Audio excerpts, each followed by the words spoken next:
அதாவது எனக்கு வயசு வந்து பார்த்தீங்கன்னா 26 ஆகுது. என் வயசில் இருக்கிற பசங்களாம் அவங்க ஃபிகரை கூட்டினு லவ்வரை கூட்டினு எங்கெங்கேயோ போவானுங்க. என் கூட ஒருத்தன் வந்திருக்கான், இந்த நாய்க்கு வேலை முடிஞ்சான்.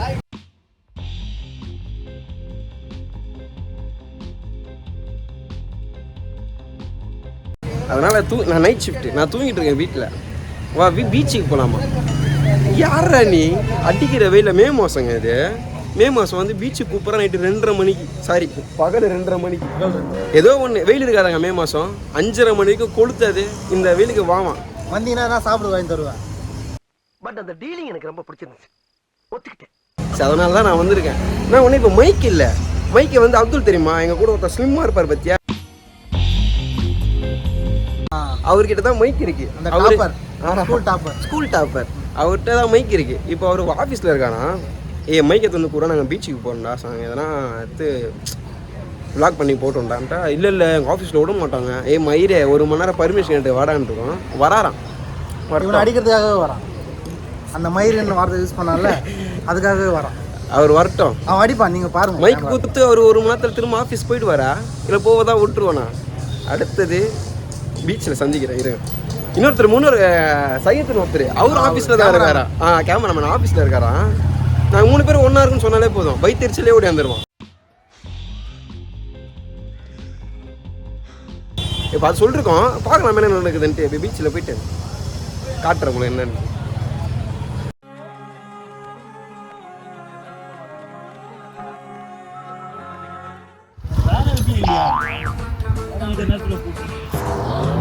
கொடுங்க என்னது இது, பேக்கா?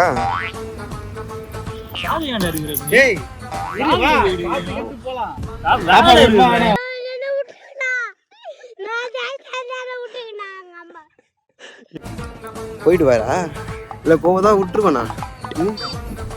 எங்க அது குண்டு பையன் அதுதான். நாங்களாம் இங்கே எதிர்க்கணுமா, அவர் ஆஃபீஸ் போகணுமா? என்ன கதை? மைக் இருக்கு, கத்திட்டே வராரா பின்னாடி. வாங்க கத்திக்கிட்டே வாங்க, நீங்க சாவி இருந்தா தானே.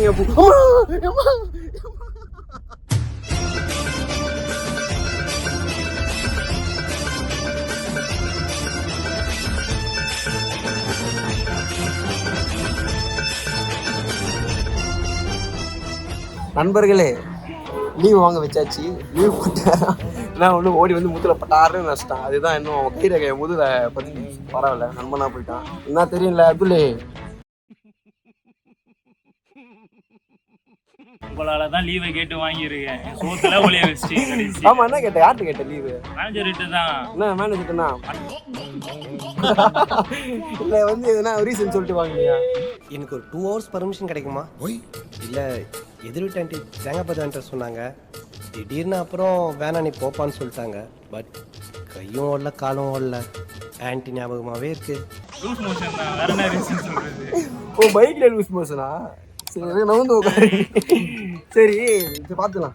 ஆமா, என்ன மட்டும் கூப்பிட்டீங்க, அவனை மட்டும் விட்டீங்க அப்படி இல்ல? யாரு? அந்த கோவிந்தன் வந்துட்டு இருக்கான், சையது சொல்றான். சையதா? ஏண்டா உன்னை கூப்பிட்ட எங்களுக்கு கோவிந்தனை கூப்பிட தெரியாது? வந்துட்டு இருக்கா அந்த அந்த கோயில் என்ன காரணம் சொல்லிட்டு தெரியல. அதான் சொன்னல, நம்ம 3 பேரும் ஒன்னா இருந்தா சொன்னாலே போதும், வயிற்றுச்சலே ஓடி வந்துடுவான். அந்த ரீசன் தான் சொல்றேன். வந்துடும் பார்க்கலாம். சரி ஃப்ரெண்ட்ஸ், ரசனகர் தான் காட்டுறேன் வாங்க. அதுல சந்தோஷமா என் தலைவன் ரீரெக்கார்டிங்லாம் பார்த்தா ரிச்சாகார மாதிரி இருக்கிறான். அப்துல்லை ஹாப்பியா? மண்டே அதுவுமா என்னடா மீட்டிங்? மண்டே அதுவுமா என்ன மீட்டிங்லாம் கிடையாது. நாங்க 3 பேரும் ஒன்னா இருக்கிறோம். நீ ஏன் வந்து உங்க கூடவே இல்லையா? என்ன விட்டுட்டு 3 பேரும் தனியா சுத்துவீங்க பாத்தீங்களா? சிரிக்கிறீங்க. வயிற்றுச்சல் சொல்ல தெரியல. 3 பேர் சந்தோஷமா இருந்தா பொறுக்காது நாய்க்கு. சரி, நீனே எப்படி பர்மிஷன்? அப்துல் எப்பவும் போலதான் லூஸ் மோஷன் தான். லூஸ் மோஷனா? நீ லூஸ் மோஷன் தானே? கம்பெனியா லூஸ் மோஷன்? கம்பெனியா லூஸ் மோஷன் இருக்குது. சரி, அதுதான் ஃப்ரெண்ட்ஸ். இப்போ எங்கே இருக்கீங்க பார்த்தீங்கன்னா, உங்களுக்கு எப்படி சொல்கிறது, நாங்கள் எதுவும் பாலைவனம் போல தெரியும். ஆனால் பாலைவனம்லாம் கிடையாது, கிட்டத்தட்ட அப்படிதான்.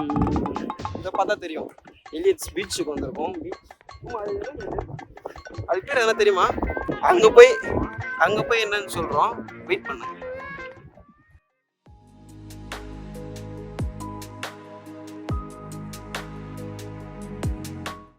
எங்கே வந்திருக்கோம், என்ன பண்ண போகிறோம், எல்லாமே என்ன பண்ண போகிறோம்லாம் சொல்லலை, எங்களுக்கே தெரியாது. அதாவது எல்லியட்ஸ் பீச், பெசன் நகரில் இருக்க எல்லியட்ஸ் பீச் வந்துருக்கோம். ஆனால் எல்லாமே உனக்கு பீச்சிலே போகிறாங்க, எங்களுக்கு அதுதாங்க தெரியும். ஆனால் அடுத்தனா வேற இடம் டிஃப்ரெண்ட்டாக அவங்க காட்டுறாங்க. அப்போ எல்லியட்ஸ் பீச்சில் இது வந்து பார்த்தீங்கன்னா ஒரு நினைவு சின்னமா, ஒரு ஸ்டீவ் ஸ்மித், கால் ஸ்மித்தா, சாரி என்ன தெரியாம காட் ஸ்மித் நீங்க தப்பா நினைக்காதீங்க. அவரு ஒரு காலத்துல தேவராவா ஒரு தெலுங்கு படம் பாத்தீங்களா, தேவரா,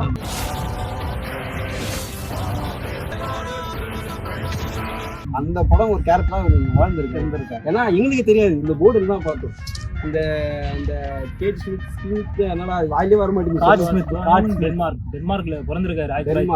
ஒண்ணுல அதாவது அதான் காஷ்மீர்ல பிறந்து ஒரு கம்பெனியில் வேலை பார்த்துருக்காரு போல 1921. என்ன கதைனா அவரோட மெமரிலாம் எதுக்கு வச்சிருக்காங்கன்னா, இங்கே ஒரு குழந்தை வந்து பீச்சில் போய் மாட்டிக்கிச்சாங்க. அந்த குழந்தைய காப்பாற்ற போய் அந்த குழந்தைய சேவ் பண்ணிட்டாரு. ஏன்னா ஒன்று அவர் தவறிட்டார், அவர் இறந்துட்டு இருக்காரு. ஸோ அவருக்கு கூட நினைவு சின்னமாக தான் இங்கே வச்சிருக்காங்க. நான் ஏதோ இங்கே எதோ ஷூட்டிங் ஸ்பாட்டு ஒரு செட் போல வச்சுட்டு அப்படியே வச்சுட்டு போயிட்டாங்க போல டைம் இல்லாமல். ஆனால் அதை வச்சு பார்த்தா இப்போ தான் புரியுது ஒரு நினைவு சின்னம் மாதிரி. பின்னாடி வந்து பார்த்தீங்கன்னா அவ்வளோ பெரிய ஹிஸ்ட்ரி இருக்குது. ஆமாம், ஆனால் இந்த இடத்துல வந்து நிறைய ஷூட்டிங் ஸ்பாட் வந்து பெரிய படம், ஏகப்பட்ட படம், பழைய படத்துல அங்கெல்லாம் இங்கதான் சந்தானம் சாரும் அதுக்கப்புறம் ஆரியா சார் டான்ஸ் ஆடிட்டு இருப்பாங்க. கப்பல் படம், அதுக்கப்புறம் பாத்துருக்கீங்களா? படத்தை பாக்குறதே வேலையை வச்சு தெரியுறீங்களா? தெரியும் அவரு ஃபுல்லா பொன்மானை தேடி பாப்பா போட்ட தாப்பாள்.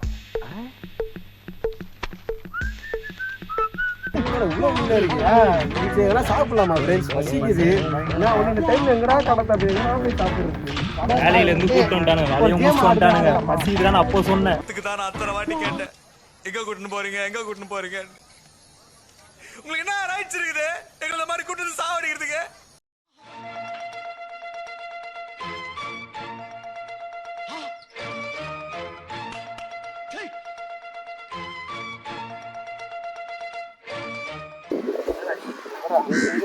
என்னென்னமோ பண்றாங்கடா.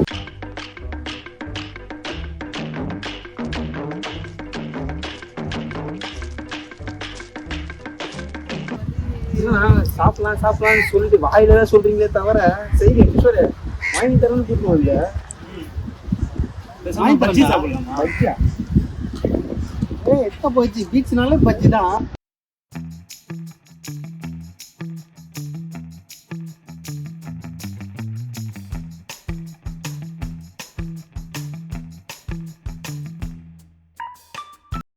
பஸ்ல இருக்கிறப்ப வாங்க தம்பி பஜ்ஜி சாப்பிட்டோம், நம்ம கூப்பிட்ட ஒரே ஆள் நம்ம அந்த அக்கா. எங்க வீட்டுல கூட அப்படி கூட மாட்டாங்க சாப்பிடுன்னு. வீட்டுக்கே கூட மாட்டாங்க. கடைசியா வீட்டுல இருக்கும் போது தான் வந்தேன் ஃபேமிலியா பஜ்ஜி சாப்பிட்டேன். எத்தனை வருஷம் இருக்கும் மச்சான் நீ வந்து? 7 வருஷம் இருக்கு. 7 வருஷம் இல்லை, 22 ஏஜ் இருக்குமா? இப்போ வந்து எல்லாம் 26, 27 ஒரு ஃபேமிலி கமிட்மெண்ட்ஸ் உள்ள போயிட்டு மச்சான் அங்க இங்கன்றதோட மச்சான் 4ஆம் தேதி 5ஆம் தேதி இஎம்ஐடா, வீட்டு வாடகைடா, பைக் லோனு, ஃபோன் லோனு அப்படிதான் நம்ம ஸ்டோரி போட்டோம்ல மச்சான். அசைன்மெண்ட் இருக்குடா இப்போ. டேய் மச்சான் இஎம்ஐ அதுதான். மேடம் ஐசிஐஎஸ் பேங்க்ல இருந்து வந்திருக்கோம். சார் இல்லீங்களா? இருக்காரு. நல்லதா போச்சு. எங்களை பார்த்தா நான் லூசு மாதிரி தெரியுதா? ஃபோன் பண்ணா எடுக்க மாட்டேன். நான் இப்போ வந்து அதான் ஸ்கூல் டைம்ல பேசுறப்போ மச்சான் ஹோம்ஒர்க்லாம் இருந்துட்டியா அப்படின்னு. இப்போலாம் மச்சான் இஎம்ஐ கட்டியா, வாடகை கட்டியா, அந்த நாம மறந்தா கூட கஸ்டமர் கேர் கால் பண்ணி சொல்றோம். நம்ம இஎம்ஐ கட்டணும். ஒருத்தர் டெய்லி எனக்கு கால் பண்ணுறேன். ஒரு டீனேஜ் வயசுலாம் வந்து பார்த்தோன்னு வச்சுக்கேன், அந்த வயசுலாம் முறையிறப்போ நம்ம இந்த போல 26, 27 வயசு பசங்களை பார்க்குறப்போ சரி எப்போ நமக்கு அந்த போல வயசு ஆகும் ஜாலியா இருக்கு. ஆமா சொன்னா ஞாபகம் இருக்கா? நம்ம ஸ்கூல் படிக்கும் போது எங்க வண்டி சுத்தும் போது ஆஹா நம்ம எப்படா எல்லாம் வண்டியில சுத்துவோம், எப்படா வண்டிலாம் ஓட்டுவோம், எப்படா போன்லாம் வாங்குவோம். இப்போ ஐபோன் வாங்கினா பெரிய ஆசையா இருந்துச்சு நமக்கு. ஐபோன் எப்படா வாங்குவோம், எப்படா இப்போ அதெல்லாம் ஆசைதான் வாங்கணும்ட்டு வாங்கலாம். அந்த வயசு வந்ததுக்கு அப்புறம் தான் தெரியுது சரி நம்ம அந்த வயசுல கனவு கண்டே வந்திருக்கலாம் போல. இங்க வந்து கனவும் காண முடியாம ஒரு ஆசையை மட்டுமே வளர்த்துட்டு இருக்காங்க. சரி சரி விடு, ரொம்ப டிப்ரெஷனா பேசாதீங்க. மறக்கணும் சொல்லுதான் உங்களை பீச்சுக்கு கூட்டிட்டு வந்தது. நம்ம ஸ்கூல் படிக்கிறப்ப காலேஜ் பசங்களே வந்து பார்த்தோன்னா பஸ்ல தான் போவாங்க. ஆனா இப்ப ஸ்கூல் பசங்களே வந்து பார்த்தோன்னா பைக்கு சின்ன சின்ன பசங்க வராங்கடா. அதான் படிக்கிறப்ப எப்படின்னா இப்போ காலேஜ் போச்சுன்னா மாடலா வா ப்ரோ அதான் அது ஸ்லாங் தான். இப்போ வந்து ஜென்சி கண்ணெதுக்க பாக்குறேன் அந்த மாதிரி நம்ம லைஃப் ஜென்ரேஷன் வந்து மாறத்தை வந்து நம்ம லைவா பாக்குறோம். இது காடு குட்டி தவறே லைஃபுங்க மச்சான் மஜா டைப்புங்க வெத்தலை காம்புன்னு சொன்ன லைட்டா சொல்லிட்டான் வெத்தலை காம்புன்னு சொன்ன பத்தலை சொல்லிட்டான். பார்த்துட்டே இருக்கும். நம்ம 80s போட்ட அந்த பெல்ட் பேண்ட் தொலை பேக்கி பேண்ட்லாம் இப்போ ட்ரெண்ட். ஸ்கூல் படிக்கிற பசங்க எல்லாம் போட்டு இது பண்ணிட்டு இருக்கு. அதான் இப்போ அந்த பச்சை கலர் பேண்ட் மஞ்சள் கலர் பேண்ட் ஆனால் அதெல்லாம் வந்து பார்த்தீங்கன்னா ஒரு 60s 70s வந்து பார்த்தீங்கன்னா நம்ம தலைவர் எம்ஜிஆரே வந்து அந்த கலர் தான் போட்டுருப்பாரு. ஆனால் அது கலாச்சார காலம். ஏன்னா இது இந்த கலர்ல சட்டை இந்த கலர்ல பேண்ட். ஆனால் இப்போலாம் ட்ரெண்டிங் முடிச்சு அந்த 2015 16 அந்த போல் டைம்ல அந்த பென்சில் பிட்டுன்னு அப்போ தான் இன்ட்ரோ ஆகுது. அப்போ தான் இந்த கலர் பேண்ட் இந்த மஞ்சள் கலர் பேண்ட்டு இந்த பச்சை கலர் ஊதாப்பு கலரு ஏன் அவனுக்கு ரெகின்ஸ் போனா அப்போட நான் இது வரைக்கும் நிறைய ட்ரெண்ட் வந்து போச்சு. இது வரைக்கும் நான் அந்த எந்த ட்ரெண்டும் நான் ஃபாலோ பண்ணது இல்லடா. அப்பா அந்த மாதிரி எங்க அப்பா பார்த்தல பேக்கி பேண்ட் ஒரு நான் வர முன்னாலே வீட்டுக்கு அவரு ட்ரெண்டா இருக்காருடா. அதான் சொல்றேன் பேக்கி பேண்ட் 4 பாக்கெட் இல்ல 8 பாக்கெட் இந்த கண்ணு கால் வரைக்கும் பாக்கெட் வச்சிருக்காரு.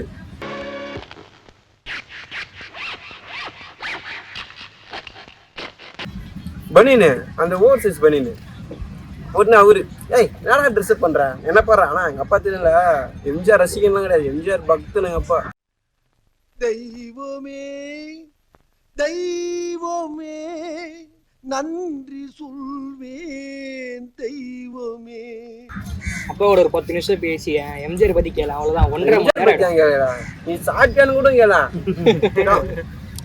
நீனப்பா எம்ஜிஆர் எம்ஜிஆர் எல்லாம் அப்பா இது வந்து சும்மா ஒரு காமெடி பேசுறதுப்பா. ஐயோ கோவப்பட்டனே சோத்துல விஷம் வச்சிருவாங்க. இல்ல எதுக்கு சொல்றேன்னா அந்த என் அப்பா வந்து எம்ஜிஆர்ல ரொம்ப மூடி. நீ எந்த விஜய் பத்தி பேசினாலும் யாரை பத்தி பேசினாலும் அவர் பினிஷிங் மைண்ட் வந்து பார்த்தோன்னா எம்ஜிஆர் கிட்ட தான் இருக்கும். இல்ல ஒரு நாள் ஏன்னா எம்ஜிஆர் பாடலாம் ஃபர்ஸ்ட் ஸ்கூல் படிக்கும்போது நீ கேட்டு பாக்குறேன் அர்த்தமே புரியாது. என்னடா அப்ப எம்ஜிஆர் பாடலாம் புரியுதுப்பா. ஒண்ணுடா காலைல ஸ்கூல் கிளம்புறப்போ வீட்டுக்கு வரப்போ நைட் தான் அந்த தேன் கிண்ணம் அந்த கிண்ணம் ஒண்ணு இருக்கும் அந்த அப்பெல்லாம் நீங்க அப்பா கேக்குறப்பெல்லாம் நிறைய வந்து இருந்துச்சா ஞாயிற்றுக்கிழமை கூட வந்து இந்த போல புது புது படம்லாம் பார்க்க கூடாம வந்தாலே மணி பூவான்னு வந்துடும் தனியான மதி பூவான் அங்கேயே கேட்கணும் இருந்தா இவங்க புறப்பட்டு சொல்லலாம் நீ பூவான்றியா நீ என்ன அவங்களுக்கு காரணம்? ஐயோ பூவான்னா மலையாளத்துல போலான்னு அர்த்தம். நீங்க அப்பா கேக்குற என்ன நீ 80ல வந்த பாட்டு 70ல வந்த பாட்டா வந்து கேட்டுற வயசு வர வரதான் அவரோட எமோஷன் ஃபீலிங்ஸ் எல்லாம் வந்து ஒரு மாதிரி ஜெம் ஆகுது. சரி எனக்கு சாப்பாடு வேணாம், எனக்கு கேம் கொடுங்க. ஆம்பளையா இருந்தா வா, பொம்பளையா இருந்தா வராத. கேம் நடத்திட்டு இருந்தாருல அதுக்குதான் வந்து கேமுக்கு தான். அதை வந்து இந்த பால்ல அந்த கிளாஸ்ல அடிச்சு உருக்கிட்டு அந்த பெரிய டெடி பேர் இருக்குல்ல பொண்டாட்டி வாங்கி போகணுமா கொடுத்து வாங்கி கொடுத்தா கூட ஓகே. பொண்டாட்டின்னு பாதத்துல இருந்து தலை வரைக்கும் நட்டுக்கிறான். கல்யாணம் இப்போ அதுதான் ஒரே ஒரு த்ரோ, அதாவது இந்த த்ரோ 50 ரூபா அஸ்டார்னா எல்லா கிளாஸும் வரணும். எல்லா கிளாஸும் வந்துச்சுன்னா அவருக்கு பெரிய பெரிய பேரை வந்து ஒய்ஃபுக்கு வந்து இது வந்து உன் புருஷன் ஜெயிச்சு குத்தாண்டி உனக்கு அப்படி வந்து கொடுப்பாராம். இல்ல அப்படியே நீங்க ட்ரை பண்ணுங்க, நான் வாங்கிட்டு போறேன்.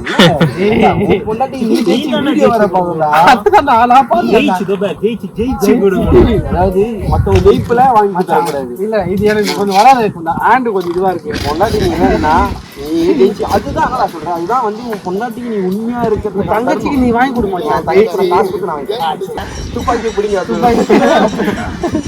அது அதாவது ஒரு ஒய்ஃபு வந்து அதாவது இவர் தங்கச்சிக்கு வந்து இவர் வந்து ஜெயிச்சு அந்த பொம்மை வாங்கி போறாராம்.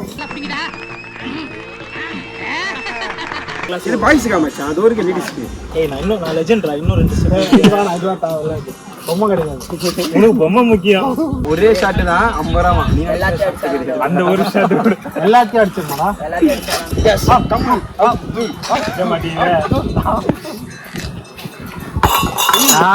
போடா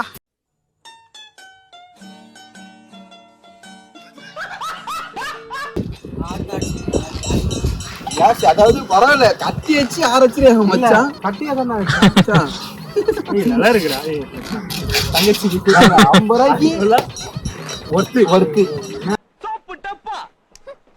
இலவசம் சந்தோஷமா வாங்கிக்கணும். வந்து பாருங்க சரோஜாதேவி வாழ வரும். நீ எப்படி போய் கவர் பண்ணுங்க கிளாஸ் பறக்கிறத மட்டும் எத்தனை கிளாஸ் உடனே மட்டும் பாருங்க. 50 ரூபாய் பொம்மை எடுக்க மாட்டாங்க.